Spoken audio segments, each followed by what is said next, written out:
All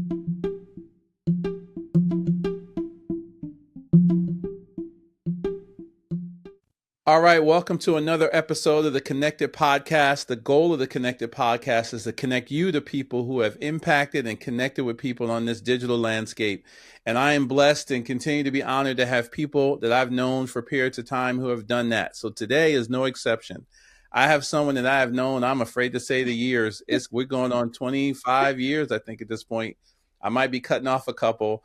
But, I don't even waste time giving people's full resumes because these people have jam-packed. The person I'm talking to today started the first minority-based accelerator out in Silicon Valley, has been a venture capitalist, has been a best-selling author, now is a farm owner and an AI extraordinaire, but most importantly, she is my friend. So please welcome Angela Benton to the Connected Podcast. Angela, how are you? So good and so excited that you are finally have a podcast where you're talking and people can kind of hear our private conversations because it's so needed, especially, just where we are today. No, I know. I feel bad. I think back to earlier in life, and I wish I had like a video camera and a cell phone back in the day when we'd have these conversations about things that are commonplace today. And when we first talked about them, nobody was talking about them, which is why I'm doing this. But I know you well. I'd love for you to kind of give, the overview of your background. Tell a little people about Angela Benton and how she got started in this space. Man, okay. I always feel like when I'm asked this question, like, how do I not talk for forever? Because it feels like lifetimes. But I started out actually as a designer who then taught myself how to code. And I worked at, internet companies. One of them was Interactive Corp, which is IAC. It's a publicly traded company. They're kind of like this conglomerate or holding company of very well-known internet companies. And within that company, I was in the emerging businesses unit, which I guess today that would be like an internal incubator, basically. And I worked at a site that they had there called Rushmore Drive. And believe it or not, it was supposed to be a Black search engine. So a search engine targeted to what Black folks were searching. And so we had a proprietary algorithm. Her name was Judy. And then we essentially, it was so crazy, even me talking about it right now with everything with AI, we essentially had a layer over top of it that fine-tuned it to serve up certain results. So our largest competitor obviously was Google. And then from there, I started a blog, like just being in technology. I was always the only Black person, for sure, the only woman.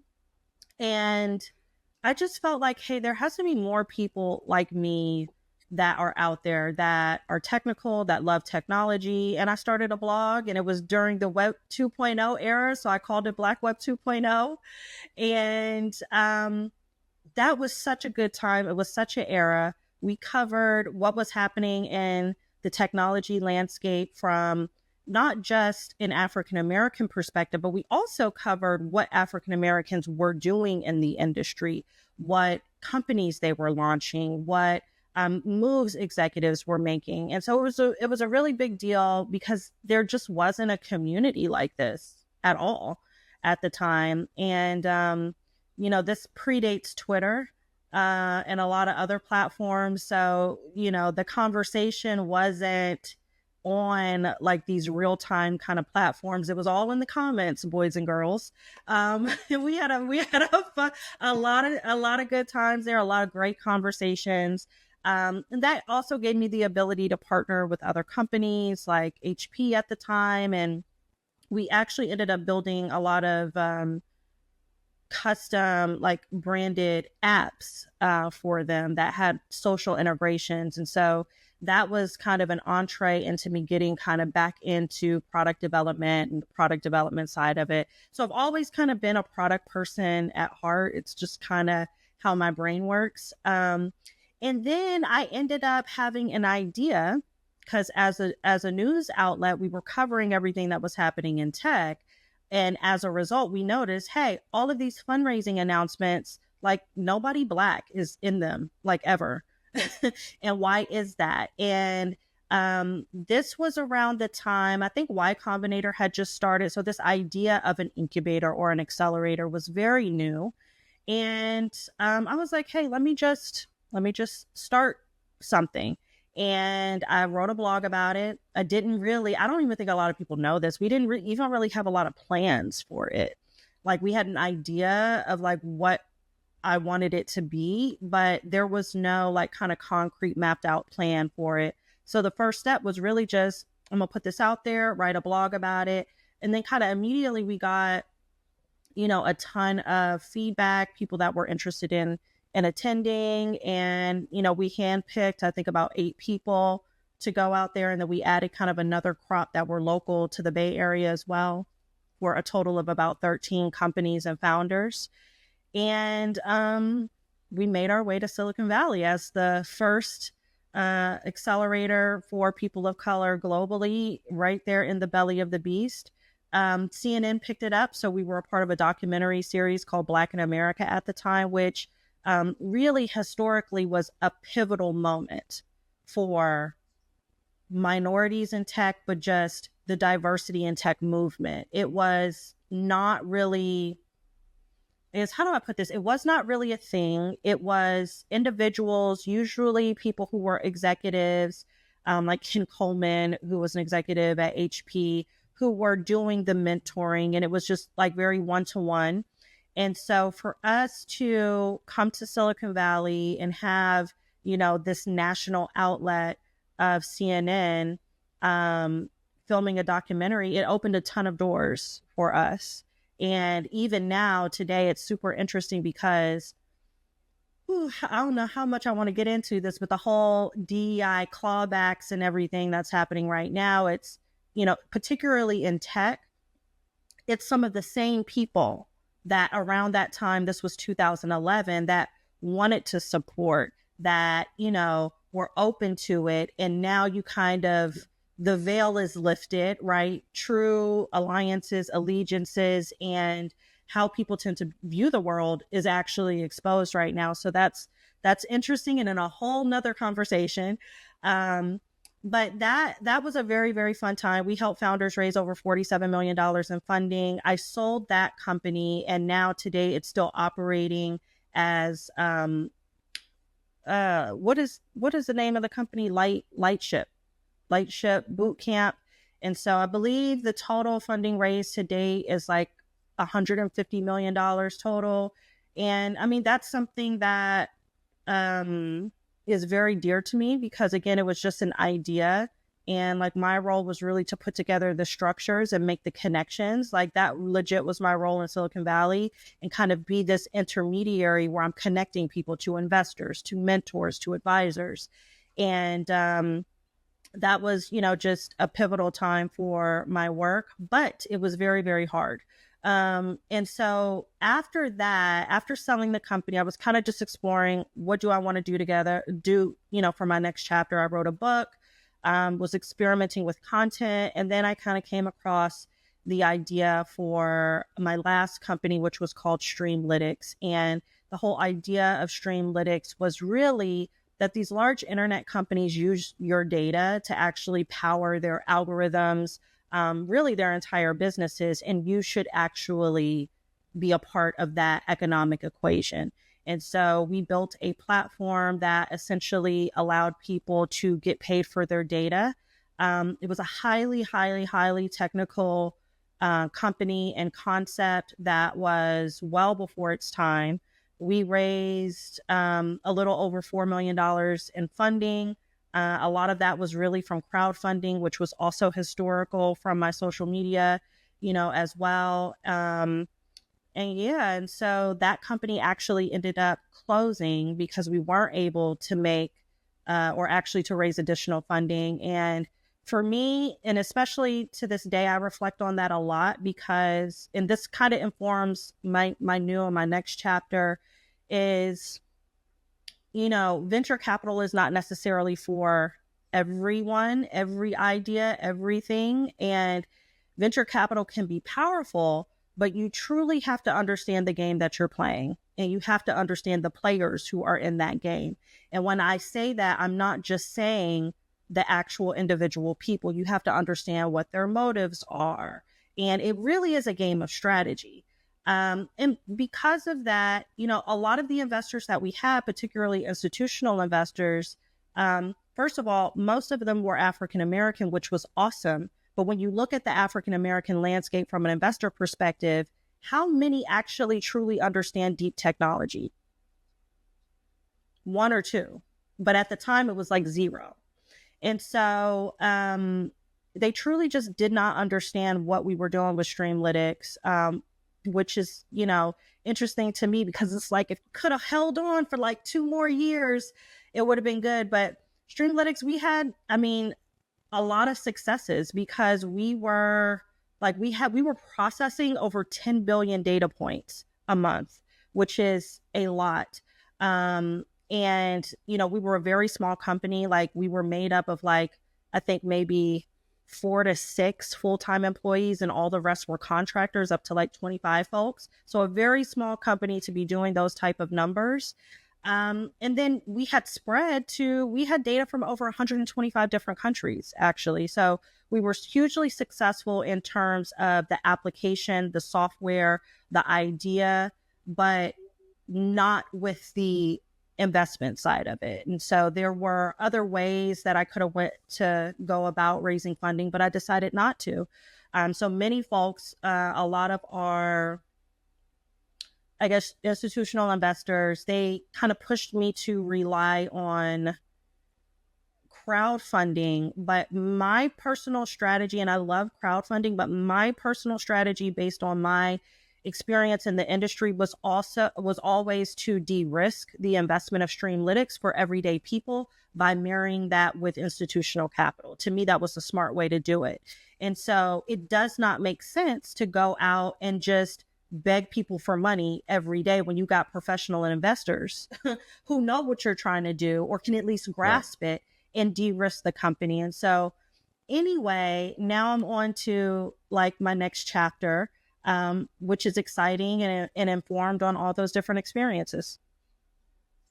So I want to unpack a few of those, because you gloss over them like they're everyday casual things that everybody does, and none of them are. So the first thing I want people to understand is you listed all of those things and all those accomplishments, but what you didn't tell them is you did that while being a mother of multiple children. Yes. So talk a little bit about your daughters, talk a little bit about how they were involved in that whole process. Yeah. So my daughters, I was a single mom. Oh my God. My youngest was 4, and my oldest daughter was probably she might have been in middle school or just entering high school. And, it was hard. And when I look back on it, I'm I can't believe I did that. You know what I mean? Because it just feels like, I don't know if I would have made that same decision today, but it felt like something that I needed to do. And it was this pull, intuition, God, guardian angels, that this is a direction. It was a pull and a push.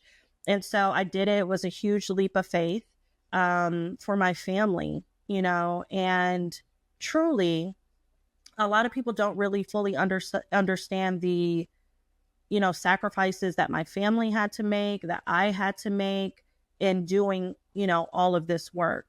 And so now they're all grown up, and, they were on the documentary as well. So many people are they've been following essentially the journey of my kids as well, from, little Ava, who was 4 or 5. And now, she's in her first year in college.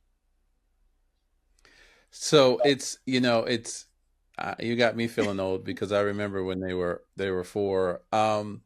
So I want to go back through each of the things you talked about and kind of dig in a little bit deeper. So first, Black Web 2.0, we're in this time where people and things existed, and the current generation had no idea that they existed. So for everyone listening, Black Web 2.0 was Afrotech before Afrotech, right? To give you some semblance of the importance. That's how I met Angela. you know, there was this site that covered everything in tech from a Black perspective, and being a technology professional who didn't see Black people anywhere, it was my daily And read, right? And then I found out that like the two people running it were like, I don't know, 23 years old, 22 years yeah, old at the time. It was yeah, bananas. Marcus and I were just like a couple of nerds, honestly. We put up a WordPress site and it was just a freaking crazy time. So we were like, I guess the Gen Z, but millennials. And yeah, I was 26 when I started Black Web 2.0. And And did, I sorry, go think ahead. I didn't Marcus mean to was cut you like the off. Go ahead. same age. He might be like a year younger than me.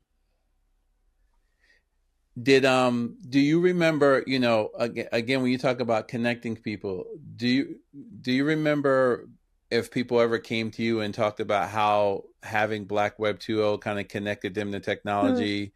Maybe talk a little bit about that, right? Like you said, back then we only communicated through the comments. I remember looking at a story, putting the comment up, and then waiting to see if somebody was going to say something back to that comment. But it was the hub for anyone who was of color who wanted to understand Hmm. tech. So maybe talk a little bit about those Yeah, connections. it truly was. And I mean, there was just so much self organizing, actually, from a technology perspective. People who wanted to see change. There was Blogging While Brown, which was kind of like, a conference that we all like met up at. And, we were creators, really, but, at that time it was called bloggers. And I still honestly talk to some of those people today on my email list. Many of them are on my personal email list and have literally been following this journey since 2006. And it's so interesting to see the evolution of everything. And some people are still in tech, some people are still interested in it, some people are not. But particularly in this day and age, especially with AI, I think it becomes more important because this era of AI that we're in, it feels very much like the Web 2.0 era because it was new technologies that were being introduced. Everything was fast and quick and rapid, a lot of different changes, and people were trying to understand it. People were trying to, participate in it, and also just connect with other people and kind of build these tribes. And AI has a lot of similarities. Yeah, and it's, I think, nowadays when somebody says, "Well, I just threw up a site on Squarespace or I threw up a site on some other platform," take for granted that back then being able to say you stood up a WordPress site that people came to in mass wasn't a commonplace thing. It wasn't something that people just did on a whim. It was actually it was a corporate endeavor, right? Just kind of, so to see that change is just really, really crazy to It me, truly right? And was. think There was about, no like auto install. Like you had to download WordPress and then like get a server and like install it. It was right? a process. It was true. And I forgot all about that, Navarro. Thanks for reminding me. It was No, not an easy I think thing. about it all the time. I think about it all the time about how things people do to, like, uploading a video to YouTube, Yeah. right? Or, like people think about it. I think about like, hey, you had to go find a vendor that hosted video and you had to make sure that like you could play the video. Like there was all of these steps that people just don't know that that's what it took to just create Yeah. content. So to your point, you were creators back then, but the steps to get there were much more Yeah. variant. So I want to jump into to NewMe, right? So, you know, you were right that you put it in Silicon Valley, but I also want to talk a lot about the people you picked, right? Right. Like a lot of people in that first cohort, they weren't journeyman entrepreneurs. I think about Anthony, who was working at Walmart, Mhm. right, before he came to join it. And I think that's a big thing to mention because not only did you, it'd be one thing to create an accelerator for African Americans who went to Stanford, who were in Princeton and are already in Mhm. tech, but really talk about kind of bridging that gap between someone who would have never thought that they would have been in that opportunity, and maybe even talk about some of the success stories from people in that first class. Oh, yeah. So the thing was, to get funded in Silicon Valley, you needed to be technical, you needed to have an idea. Like it was all of this criteria.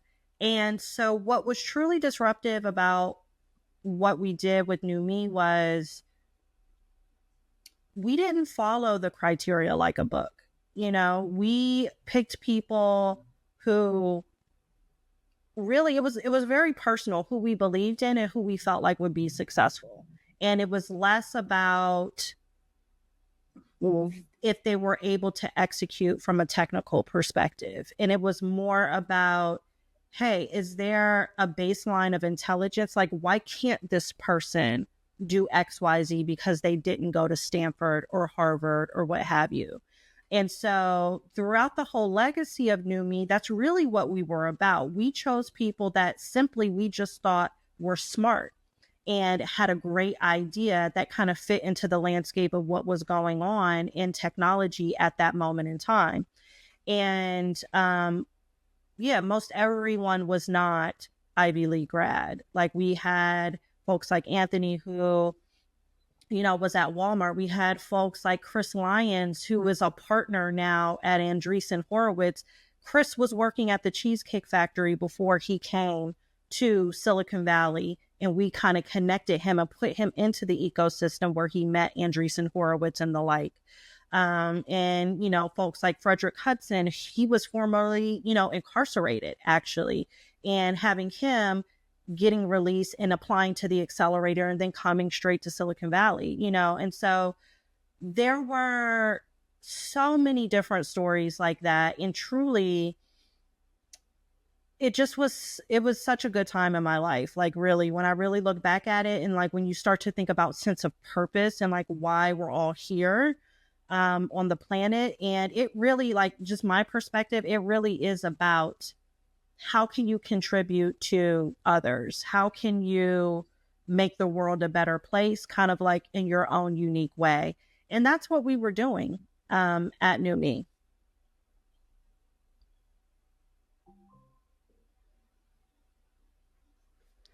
How do you so you know, we were talking before we got started about things being cyclical and thinking about how long ago that was. And if you look at the landscape, there still isn't a heavy penetration of what we would call culture-based technology accelerators.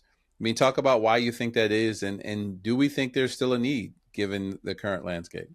Um, First of all, there is a need.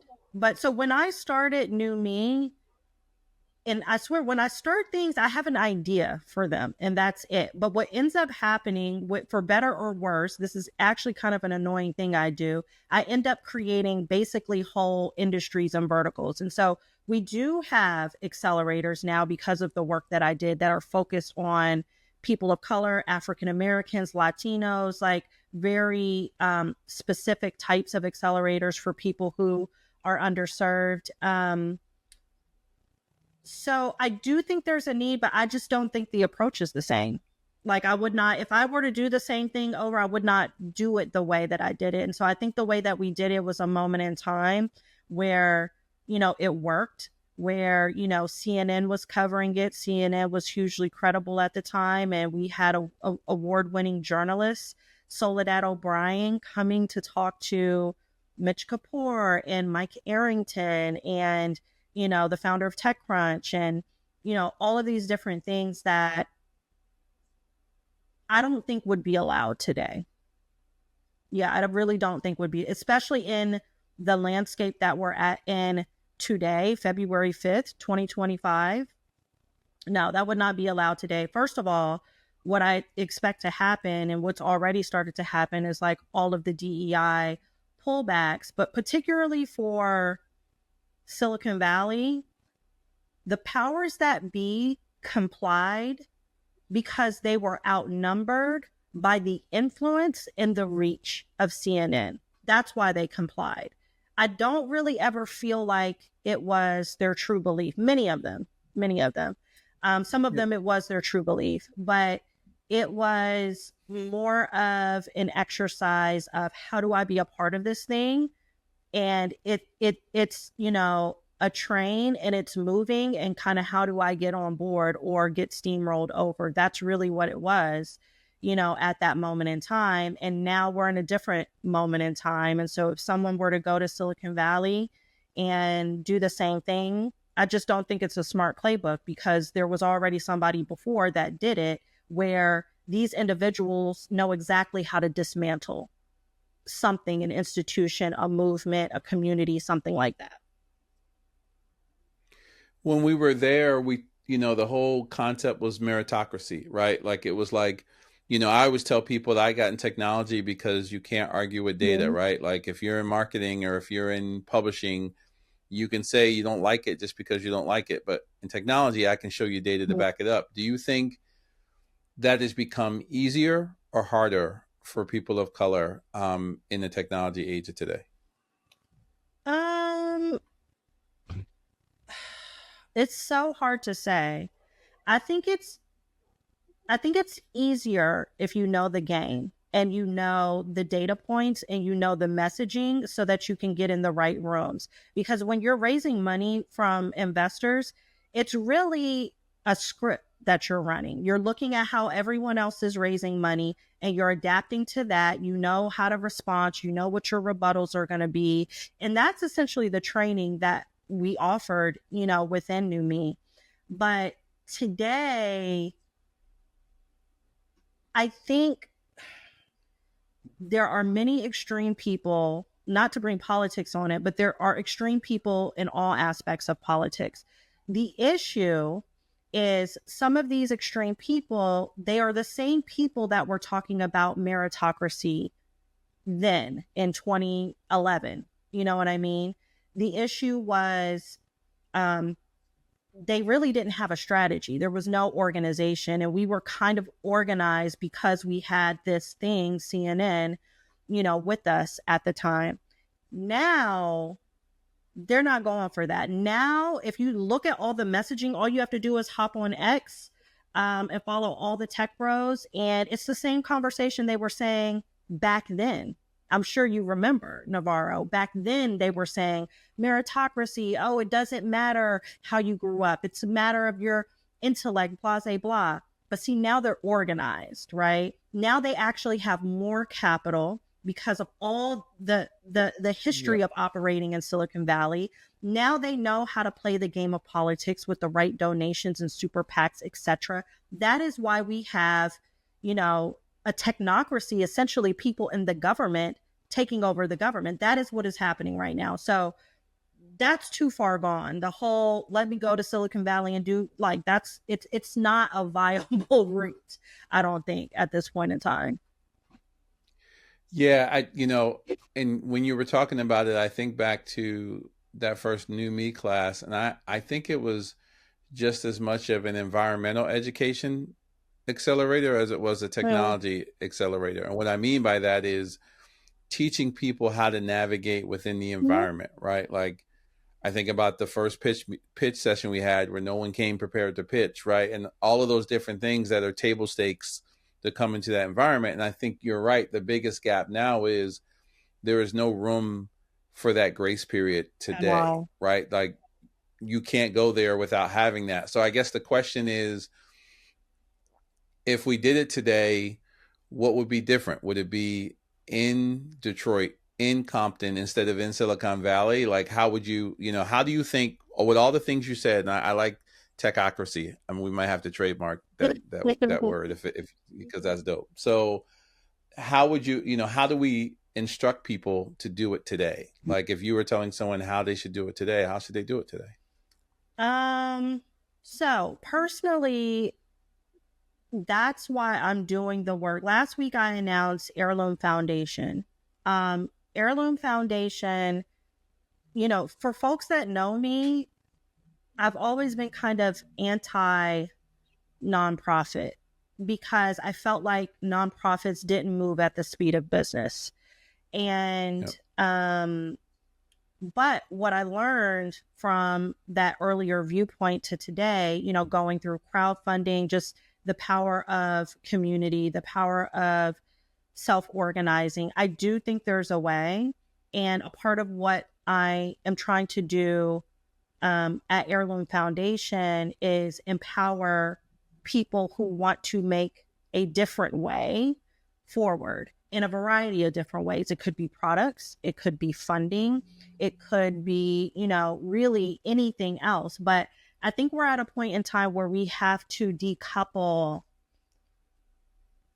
our innovation and our strategy from capitalism, for lack of a better phrase, I guess.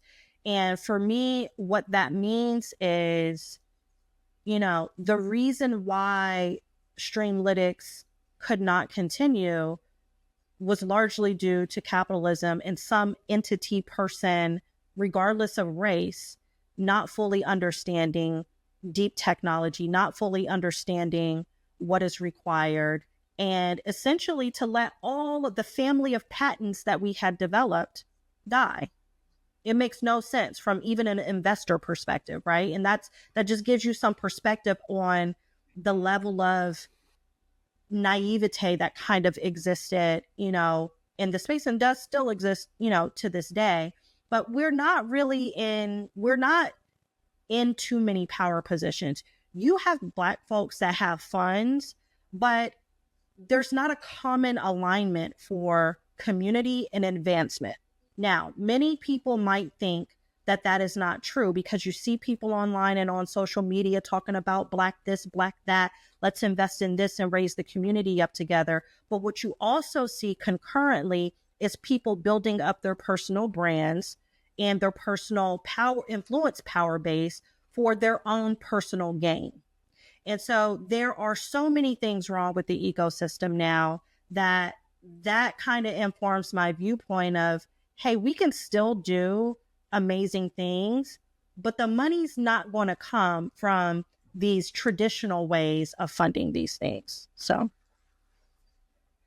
Yeah, no, I you hit a few points there. I think, I was listening to someone yesterday and they said many of us see a blueprint and they follow it as opposed to recognizing that they need to create their own blueprint. Right. And I think you're right. Like, there is not as much success in the blueprint of come up with an idea, find an investor. And also just from your point of naivete, people don't understand that once you take money from somebody else, the power shifts. Like, there is something to be said for self-started, self-funded businesses because the control is still within you. So people have to understand, do you want a 100x scale business that you don't control, or do you want a 10x business that you can create real impact? Right.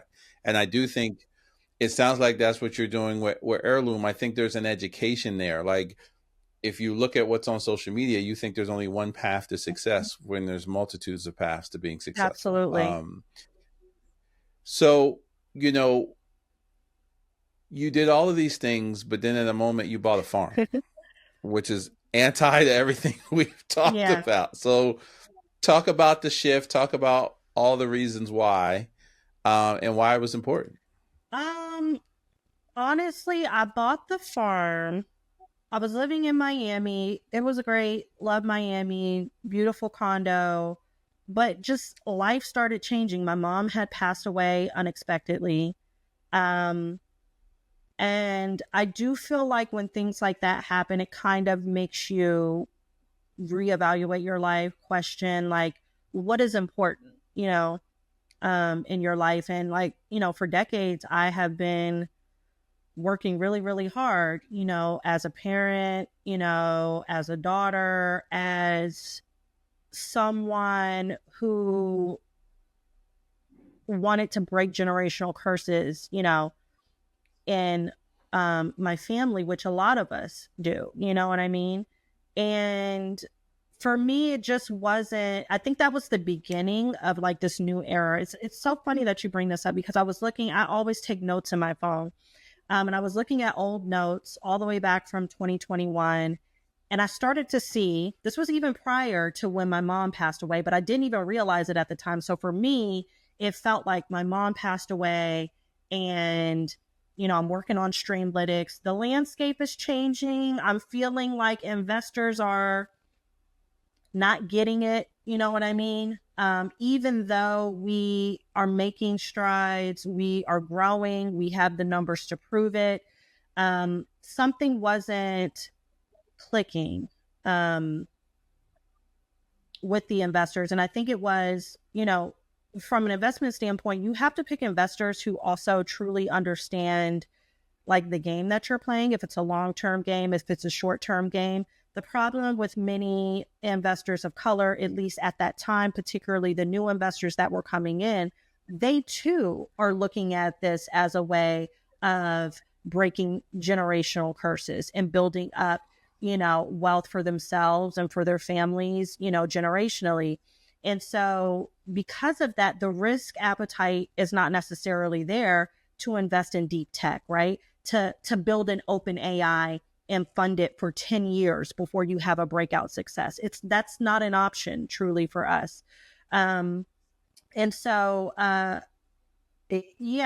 just think creating a blueprint of your own, taking bits and pieces, and people are always like, well, how do you always come up with these ideas before like they're popular?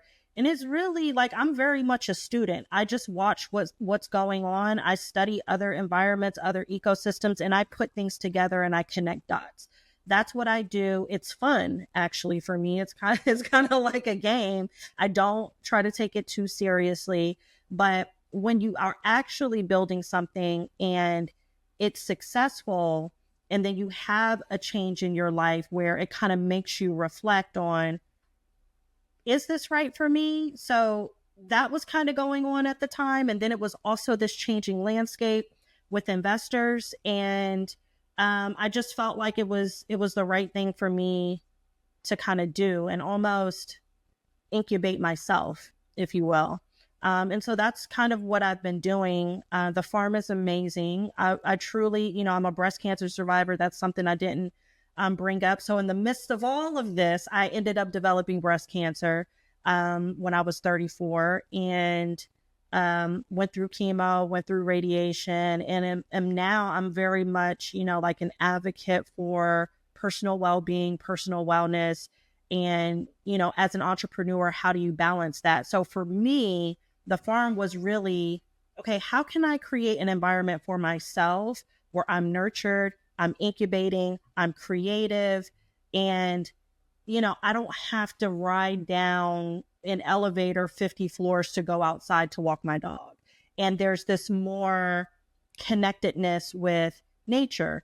I might be on a Zoom, but I might run outside and go pick an orange or something like that, and then come back in or go for a walk. And it's all kind of within my own like little ecosystem. And so that's kind of what the farm serves for me. And as a result, I feel like I've been more creative, and I feel like it has allowed me to also break out from the echo chamber of what people expect you to do next, of what people, want you to do next based on their financial investments, and truly do what's best for you at that moment in time, but then also, what's in alignment with your personal values.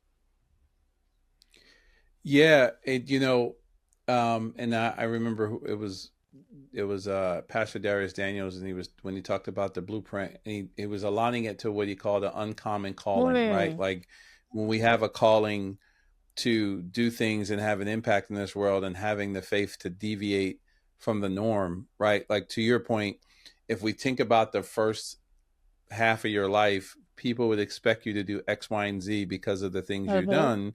And when you deviate and buy a farm, they're like, oh, well, she must not want to be involved anymore because she's buying a farm. And it's actually the opposite, right? Like you're creating a space of freedom so you can actually be more creative. And I think everybody can't do that, right? Because to your point, in this age of social media and following and influence, people think if they model things unique, then they have less influence. When you and I both know, back in the day, the biggest investors didn't look like the biggest investors. Like, I remember Jim Breyer used to wear the t-shirts of the companies he invested in, but if he walked down the street, you would only think he had $5 and he had $1 billion, right? So I do think that's part of you modeling specifically the people of color, that everybody who creates and sells companies doesn't buy Lambos or doesn't walk inside with shades on all the time.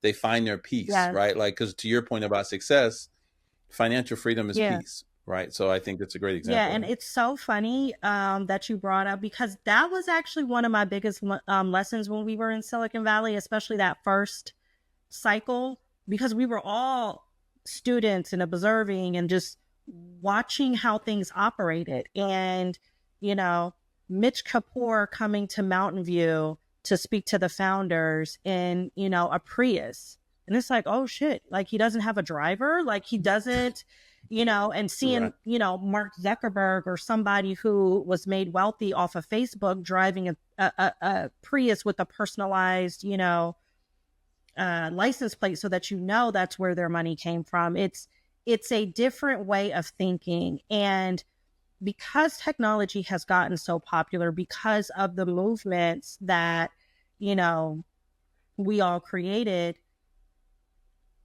it became this very flashy thing where you have investors who it it's about the Chanel, it's about the hair, the glam, the makeup, it's about the car, it's about all of these things that gaslight you to think that things need to be a certain way, or this is the path that I need to take.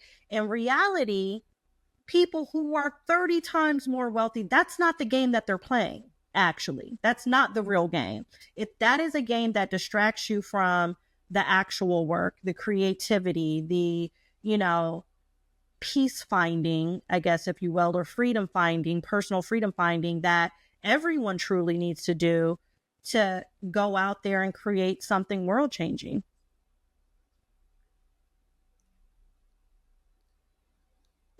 Yeah, I think, you know, it's the key that there's levels to this, and many of us only see the levels that are visible. And I think what we've learned is that there are levels out here that people can't even comprehend. I remember when I spent time with Russell, he would always say, people don't know real rich, right? Because they don't see those levels. They see the levels of, hey, yeah, you got a Benz or you got a Bentley, but he's like, the really wealthy, you would never know who they are, because that's not how it defines them, right? And I think we've gotten away from that as a We have. culture, especially in this internet age where everything's Mhm. visible on social media. Like, and there's false success, as you and I know. Like, there's people who drive in a Bentley, but if you follow them for the rest of the day, like, they couldn't invest in Streamlytics if you Yep. asked them to, right? So it's like, how do you start to change that perception, so that people do this for the right reasons and do it for the right result, Yeah. right? Like,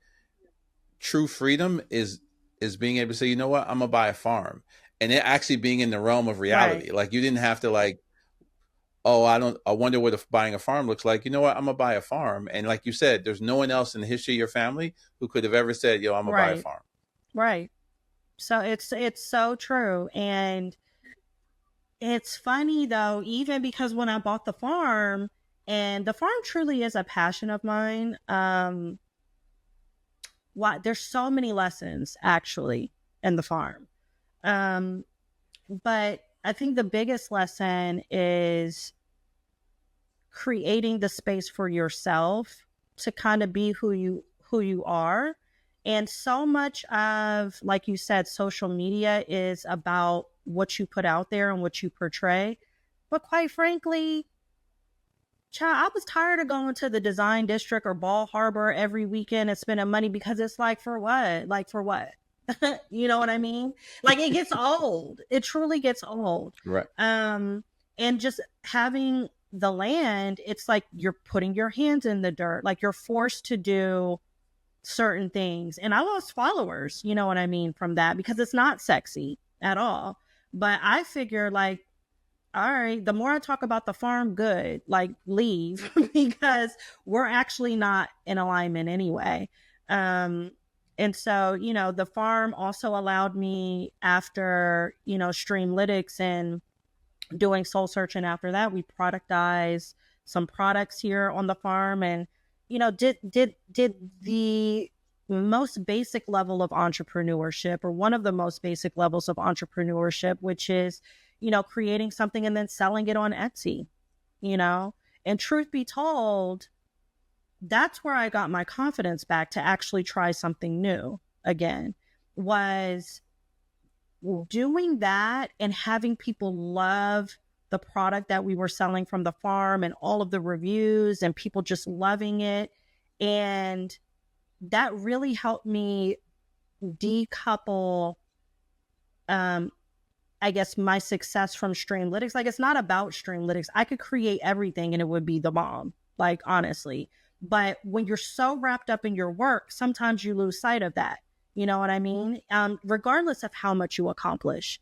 And for people to buy this product from me, they don't know that I'm in tech. They know I'm a farmer in Central Florida. That's all they know.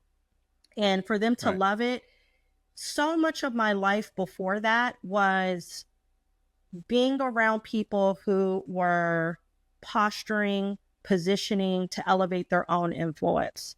And it's fine if you recognize that that's what it is, but sometimes when you're doing it for so long, you don't recognize that that's still what people are doing. And so when you change your lifestyle, things change. Like, you're not in a penthouse in Miami anymore. And so people aren't calling you as much anymore. You know what I mean? And I think I really needed that. And it's actually one of the experiences that I cherished, and also really gave me the courage to say, okay, this next chapter, like, I'm free. Like, I want to do it on my own terms, not based on what investor says yes, not based on, you know, who they see me in a picture with. You know what I mean?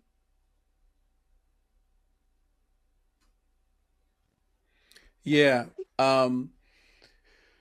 So, you know, it's interesting you talk about that, and you talk about the piece, and we talked about kind of being a trailblazer into new areas, right? So the topic I want to jump into now is AI. Because I think what I noticed about you is, like everything else, like, you jumped into it really early, but from a deeply technical bent. Like, you weren't on there talking about, hey, here's a prompt for Chat GPT. You were on here like, hey, let's create an AI employee. And I was just at CES, and we're moving into what they're calling the agentic phase of AI, where it does tasks. And quite frankly, you were doing that 8 months ago. So first, let's give the people what your assessment is of AI, and then let's dig into what you think the opportunity is. Whew, okay. So,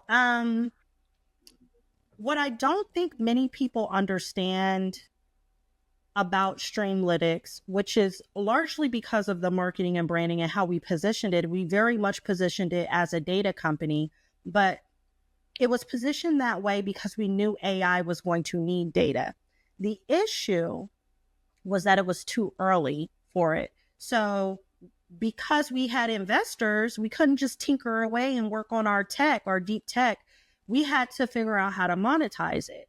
And for us, it just made sense to kind of go the ad tech route. You know, we were definitely influenced by people who worked at the company, also influenced by people externally. And it made sense because folks in ad tech were using algorithms for targeting. But the original idea for Streamlytics was really because okay, so people don't know this. My strategy, at least at the time, it's not this anymore, is I would actually look to China to see what was ahead in tech. People have a lot to say about China. China has actually, in fact, always been ahead of the United States in technology. I know there's a lot of other narratives that are going on right now. But I looked at what was happening in China and also kind of visited China, and then was like, all right, I think this is the lane that I want to play in. I'm also looking at, you know, and policy stuff in terms of what was happening with GDPR, and this really making bets, right? Making assumptions based on these three things and the intersection of them all. This is my bet that I'm going to make for this company that I'm starting in the United States. And so it was truly always about algorithms and needing data for algorithms. It's just that it was a little bit too early. Flash forward to today, and everybody needs data for algorithms, but even more so than that. I remember talking to one of my earliest investors in Streamlytics was Eric Moore, whom you know at Base Ventures. He was at that very first accelerator. Eric Moore was probably the first venture capitalist with their own fund in Silicon Valley proper. So we're not talking about what was the group in DC? You making me scratch my mind. I know who you're talking about. I can't remember. Because this is a history lesson too for folks, but we'll it find is. the name. It is. Yeah, we'll find the name. But so they were actually based in DC. They had provided early funding, I believe, for Radio One, BET, and the Black-owned venture capital fund. Anyway, in Silicon Valley, that didn't really exist. Eric was the first one.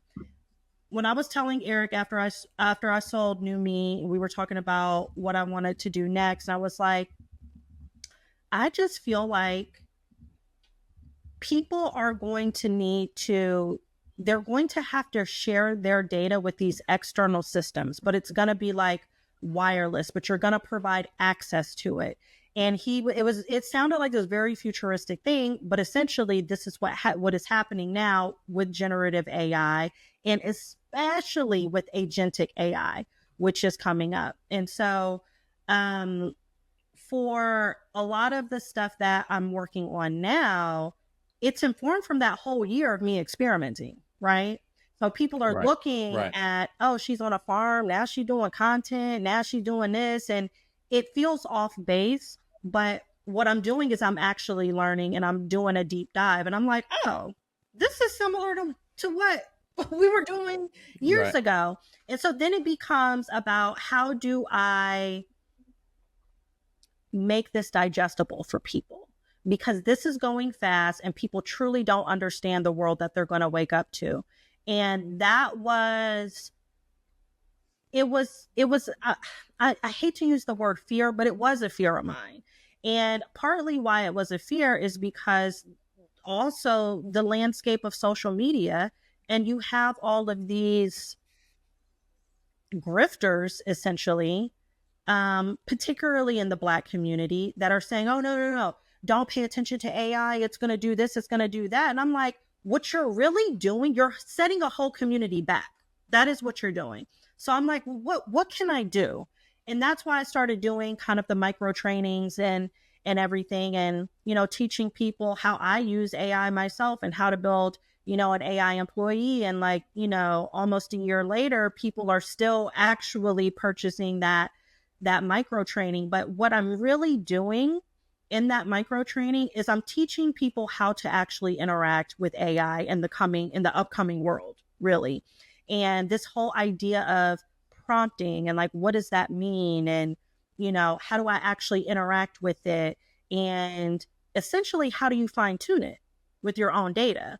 And so that's what people are truly learning in these micro trainings, which it's not coming across as that, but that's the method to the madness, essentially. And so, I allowed myself to do that for a year, and it inspired, a lot of other things that I'll be announcing, coming up. But the world is so different now. And I guess I hate that I keep saying that, but it just truly is when you really look at It's not just technology, it's society and how people digest information, and people don't really read anymore, and everything has to be in a video. But then it's like, if you don't got your lashes on, people ain't gonna pay attention to you if you don't look a certain way, you know what I mean? And so what I'm excited about is this era of authenticity that it feels like we are returning to, and this era of almost public intellectualism, where people like you and I need to share this information, because that's actually how people are learning. And people don't want to see, she's an investor and she just got out of a, Phantom or whatever the hell people are doing. You know what I mean?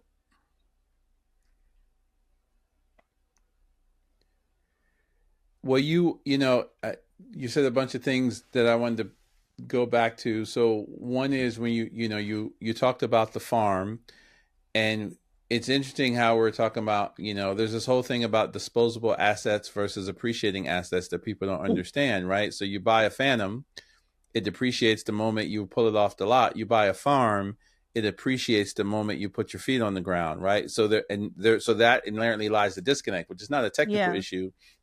It's an abundance versus lack issue, right? So I think it's, how do we model behaviors that help people understand that it's not just the knowledge of the thing. It's, I have this I heard somebody say it, but I'm starting using it, this whole concept of being poor, and it's for passing over opportunities regularly. Like, people equate poor to having money or not money. But to your point, we see people specifically in our culture pass over opportunities because they're getting misinformed, because they have the wrong perspective of success, or they're not willing to take the extra effort to be uncomfortable to learn something new. And before I forget, I chat GPT'd it. It was Syncom. And it was Terry Jones. Terry Jones. So Syncom. I can't, if he ever heard this, he would cut us that we didn't remember his company. Yeah. Because he was sitting right there. So it was Terry Jones. But I've been saying a lot that, Black people in particular, from a technology perspective, we're always a generation behind, right? Like, when mobile came out, everybody was coming to us talking about building a website. When, YouTube came out, everybody wanted to build a mobile app. But AI is the first time that it is a level playing field. Like, I play golf a lot now, and it's like golf. 99% of people out there with equipment don't know what they're doing.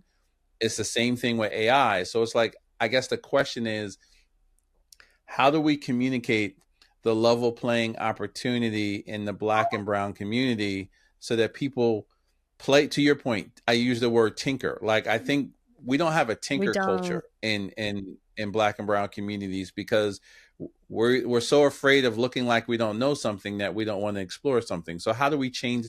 Like, this is the biggest opportunity I think that we've had in like 3 generations. How do we change it? I completely agree. And that's such just a salient point. We don't have a tinker culture. And, a lot of that probably comes from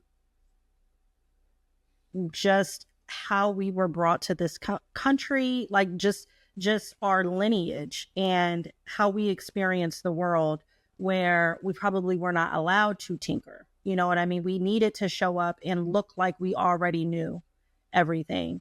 And I think the biggest way, probably the easiest way to change this, is humility, actually.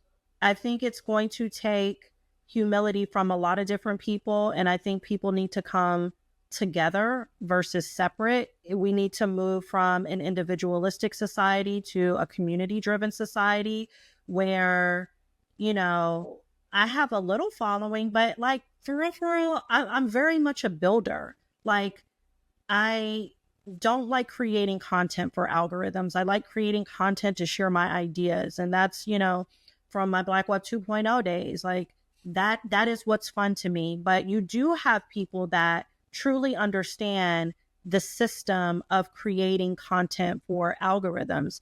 And so we are actually going to need those people to amplify this tinkering or tinkerers, or making it okay. But the issue comes when I'm not sure people are there spiritually, honestly. I'm not. I think a lot of people are still out for themselves. How can I build my own brand? We're transitioning from this era of like personal branding and me, and look how great I am. Look at what I'm doing, where we need to really be more about community efforts, and instead saying, hey, I have 1 million or 2 million followers, and I'm also interested in this community thing over there. This is the resource that I bring to the table. I'm an independent media channel, right? This is, what I bring to the table. I understand systems design. This is what I bring to the table. I actually understand hardware and chip design. Until we get to that point, it will not change.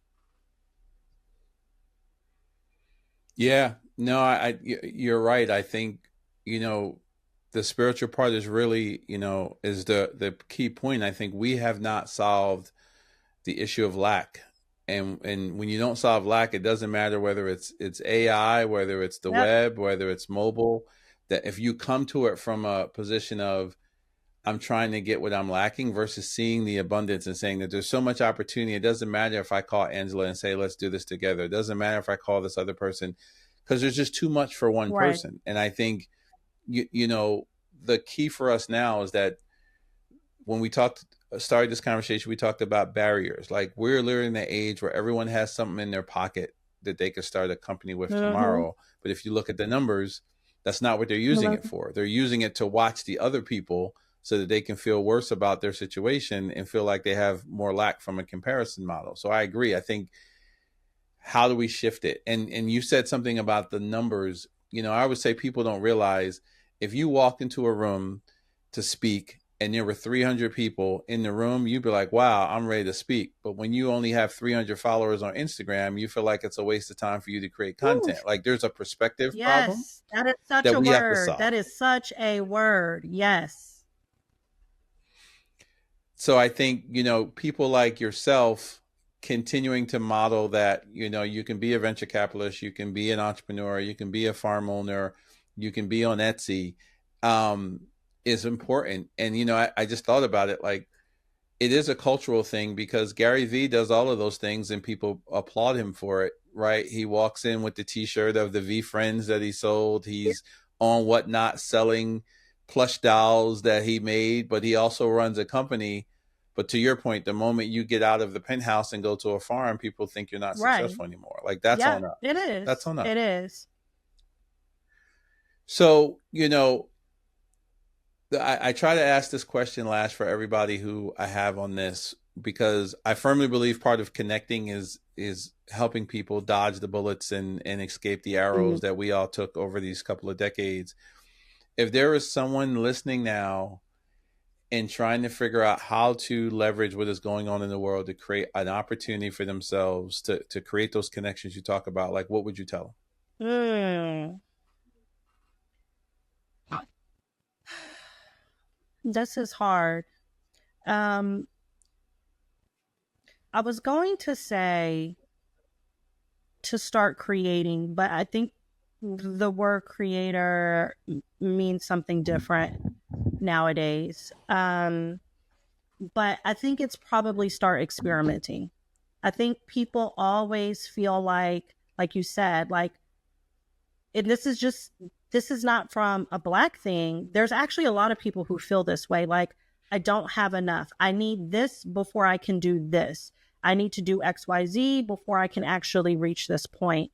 And at least for me, when I look back at my career, none of my opportunities came from when I was uber prepared.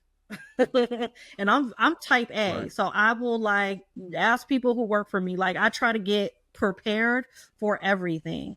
But none of the major opportunities that I've actually had have come from that. It has come from the tinker mentality, the experimentation, the let me put this out there, you know what I mean? And kind of see what it does, what legs it has. And I think there's power in that. And so I think the biggest thing is really getting your mind right? Like, really understanding what motivates you. Also understanding what scares you as well. Because if you don't fully understand what scares you, how do you break out from this box that you've put yourself in? And I had somebody who actually said this to me as well. So this applies to whatever stage of life that you're at, is, you know, what's the boldest thing that you can do? And removing those barriers. Like, the boldest thing that you can do is create a public company that's going to disrupt whatever ecosystem, then that's what you need to do. And then your goal and your mission and your journey is, how do you do that in an unconventional way? Maybe it's not talking to investors. Maybe it's crowdfunding and then launching a SPAC. You know what I mean? Maybe you want to, build a chip design or something like that, or anything. They don't necessarily have to be hard problems. I feel like this actually applies to anything. It could be content that you want to create. You know what I mean? But what's the boldest thing that you can do? And then what's the uniqueness that you can bring to the world. I also feel like at a moment in time, particularly with social media, we started not sharing stuff because people were copying things and credit wasn't being kind of given. And so now everything kind of becomes insular. And what you truly have to realize is it's not really about people copying, it's about execution, right? So if you can tinker and then execute in a high quality way, you're golden. People will acknowledge that and they'll respect you for it more than following what someone else is doing. You know, it's funny when you said about the ideas, it just had me a flashback to every time I used to go into a meeting, somebody used to say, "Would you sign this NDA?" And I would tell them, "Look, ideas are like rear ends. Everybody's got one. Yeah. Dog. So I'm not signing an NDA so you can come back and say I took a flavor of your idea." And you're right. Like I think, it's the letting your curiosity let you tinker, letting your passion let you execute, and then letting your faith be willing to extend yourself and actually put it out there is the key. And I think, what I can say about you is I think you have a track record of doing that, and I'm glad that you're continuing to tell people that you're doing that, and you've taken one thing off of my bucket list. I can say, you know what? I know somebody who bought a farm. if I don't think I would have ever been able to say that in life before you did it. So I appreciate it. Angela, I think this has been great. We might have to do some more. I was going to say, it's like, is it over already? Because, child, we got more stuff we need to talk about. I know. What did we miss? What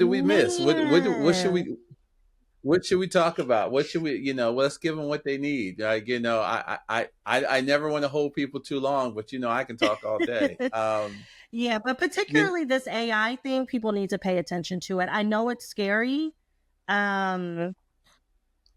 but it literally is where the world is going. And that's no understatement. And, Navarro, as well as I, people tend to think, particularly the younger generation, that these algorithms are like a new thing. Algorithms have been powering the internet since almost the beginning of the internet. And it's just that they're so much more sophisticated now, where eventually everyone is going to have AI agents that are interacting on their behalf.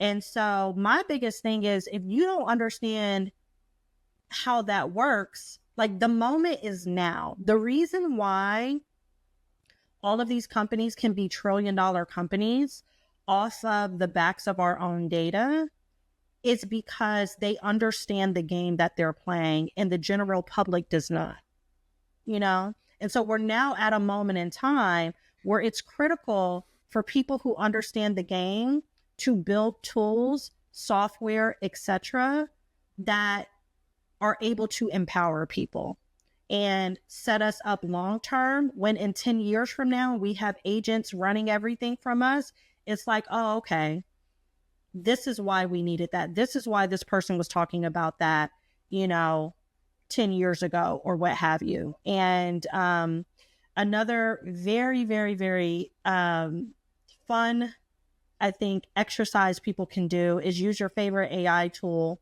and ask them, given Moore's law, this is your prompt, given Moore's law and the speed at which AI is developing, what do the next 5 years look like for humanity? What does the next 10 years look like for humanity? What does the next 20 years look like for humanity? You will get a very clear, logical understanding of what that looks like and the gaps that need to be filled from there. Well, I want to add a little to that, right? Because asking it about humanity and asking about society, some people can't wrap their mind around. I say, ask it, what does it look like for me as a checkout person at Target? What does it look like for me as a delivery driver? Because I think the other thing people are not missing is the innovation steamroller that is happening in day-to-day society. Yes. In the reality of, there's everybody says it now. AI is not going to take your job. It's the people who know AI who's going to take your job.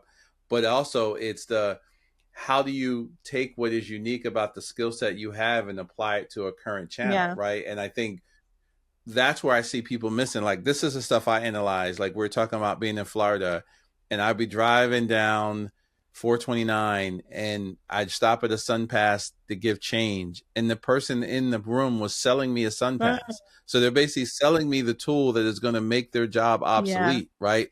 And that sticks with me, because I think that's what happens when you hear people say, I'm afraid of AI, or I'm afraid of learning it. So you're going to stay away from the thing that is actually going to make whatever job you're doing obsolete, as opposed to learning about it and saying, hey, is there a way for me to capitalize on this being early? Because no matter what industry you're in, AI is coming. So could you be the person that teaches someone else how to use AI and make more money? But to your point, it's a mindset piece. And people do it every day. Like, and that is the biggest crime when I talk about people passing over opportunities regularly, is that there's an opportunity right in front of you, and you're going to let the world give you a fear-based mindset versus an opportunity-based mindset. Absolutely. Absolutely. And then, the whole idea of what the future of work might look like for all of us. And like, oh, it's going to be AI's doing all of our work, which may or may not be true. I mean, I do feel like that's going to happen, but I feel like we have more time until that happens, but it will happen nonetheless at some point in time. And then the idea of, well, how do people make money? Especially with white collar workers who are used to being on the computer every day and doing certain things, and you essentially will become an overseer of technology. And actually, I wrote an essay about this last year. Even blue collar workers, as well. Like, personally, one of the companies that I have been incubating is called FlexHelp, and it's a facilities management company that's augmented with AI. I think there's huge opportunity there as well. Yeah, it's, there's this guy, Myron Golden, I listen to a lot, and he talks about the 4 levels of value, and it's implementation, unification, communication, and imagination. And most of the world is in the implementation set, which means you trade time for money, right? And then, unification is when you're managing other people. But to get to the third step, you have to figure out how to trade value and recognize that time should not equate money. And I think everything you're talking about, like, you talk about a warehouse that's leveraging AI, it's like, how do you give back time? And then, I'm all over the place. So I was at CES, and Shelley Palmer said that people are afraid about AI taking away creativity. He's like, AI is not taking away creativity. What it's taking away is execution. So leverage it so that the spreadsheet task, the computational task, the organizing task, the research task, let it do that, so that you can focus on the creative, unique aspects that you bring to a situation. And I think that's the part people are missing, right? You're right. Like, how do we get time? If you really recognize that time is greater than money, recognize that whether it's your cell phone, whether it's the AI on your cell phone, these are all things that give you back time. And it's how you reinvest that time to create more wealth and value for yourself is going to be the differentiator. I'd said to you before we get on, everything that's going on in the world, there's going to be not going to be a middle class. There's going to be successful people and people who are really struggling. And it really is what side of the innovation curve are you going to be on? Are you going to be on the fear and anxiety side, watching it happen? Or are you going to be on the abundance side, saying, hey, how do I create these opportunities? And to your point, everybody doesn't need $1 billion opportunities. Right. I mean, there's 6-figure opportunities that change your life every day, but allow you to do it and spend time with your family and, be on the farm and do all of these different things that people don't recognize. And so that's the piece that I think is huge, that I think people are missing. It's like, it's not about the $1 billion idea, actually. And it's funny because so much of our time in Silicon Valley was very much about company building and building that multi-billion-dollar company that everybody knows. That's a household name. And it's not really that anymore. The companies that we're incubating and Fruit Ventures, like, we have an AI assisted tech stack we're able to launch all the stuff that we were doing in Silicon Valley that took, I don't know, months. The first cohort was 3 months. All of that we're doing like within 2 weeks. From ideation, hey, Right. I have an idea for something, to actual execution, right? Using ChatGPT, doing custom stock photography, using Midjourney that's fine-tuned, using, Runway to do creatives, using, what's the one? Cursor or Bolt to build full-on web applications. You know what I mean? So it's just, and even things like Netlify. You know what I mean? When I was, even this is not long ago, I started Streamlytics in 2018. So we had to do things like, we were on Google Cloud, we were on Firebase. You can use Netlify now. That's your whole back-end infrastructure that allows you to get something up and running before you have a $50,000 a month, cloud hosting bill from Google. The world is completely different. And so, and that, I think that's what we're both really saying when we're saying like the time is now, the opportunity is actually right now for whatever you want to do, whether it is a multi-billion-dollar company or whether it's, hey, I want to make $500,000 a year. That would set me and my family up. You know what I mean? And just live your life. You can actually, like, that is a reality for so many people right now, where there's not the gatekeepers of Silicon Valley anymore. You don't have to go and move your family all the way to Silicon Valley to actually understand this and get this knowledge. Absolutely. Absolutely. And so we got to bring you back, because I think we got a lot of more. We got a lot of more to talk We about. do. So we got to make sure we do this again. Thank you for spending the time. Again, it's been a pleasure. It's been too long for us to catch up, so we know we got to catch up more Yeah. often. Tell people really quickly where they can find you, where they can follow you, so that they can continue this conversation and learn about all the great things you're Yeah, doing. you can find me. I am on Instagram, Twitter, and all of that at A Benton. I'm on TikTok, although I don't post much, the Angela Benton. The best way actually to keep updated with me is actually just to join my email list on my website, which is www.angelabenton.co. Angela, thanks. I can't wait for people to hear this conversation, and you and I will chat soon.